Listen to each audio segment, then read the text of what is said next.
Hey, I bet you wrote down all your New Year resolutions and all that cute stuff, right? Well, now that the world is falling apart, it's probably time to start reading that backlog of manga that you have sitting in the corner over there.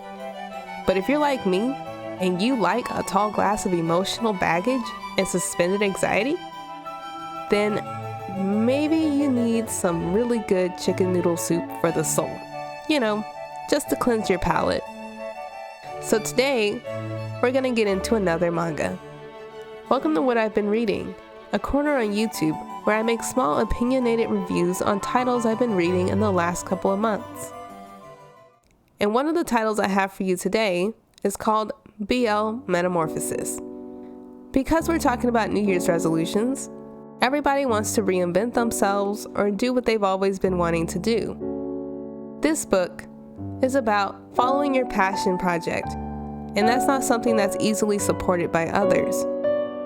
We follow a main character named Urara, who works at a bookshop that sells her favorite boys' love series. She's an aspiring comic writer who secretly reads BL.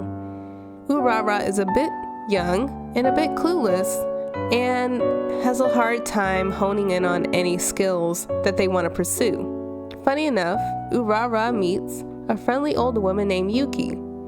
Yuki is transitioning in her life. Yuki's partner has passed 2 years ago, and their daughter is independent and grown. Yuki is bored with her daily routine.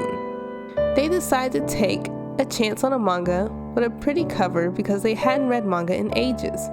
And unknowingly, they pick up a BL series that Urara secretly collects at home. Urara sees that Yuki is back within the same week and tells them that they can borrow their books of the same author to see if they truly like this series, or really whether or not they really like this author's work. This is how they become unlikely friends. Time plays a big part in the theme of this book. The older protagonist, Yuki, mentions how little of it they seem to have left, realizing that manga are written very slowly. There might be 1 or 2 released in a year.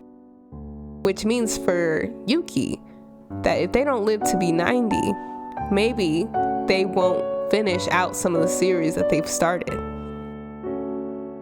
Yuki does not play with her time the way that Urara does. So they do everything they feel like doing without the same hesitation they had when they were younger. We see this unsure hesitation in the young Urara when she wants to send an email but feels too invasive of someone else's time, or when they feel they should have been better company at an event, or when they feel that they're sucking up time from a friend who now has different priorities than them. Yuki's attitude about time helps Urara take charge of her youth. Basically, it's never too late to do what you want to do. Urara, despite being very shy and unassertive, they have a core passion that they return to time and again. No matter the changes in her life, the loss, the gain, the drama, the catastrophe, she always circles back around to that one thing that makes her want to create, no matter what it is, and she tries and fails to make it a reality. This is not the same as motivation or inspiration. This is something that doesn't flee or expire as soon as you think about it. If you have something like that, that is called a gift.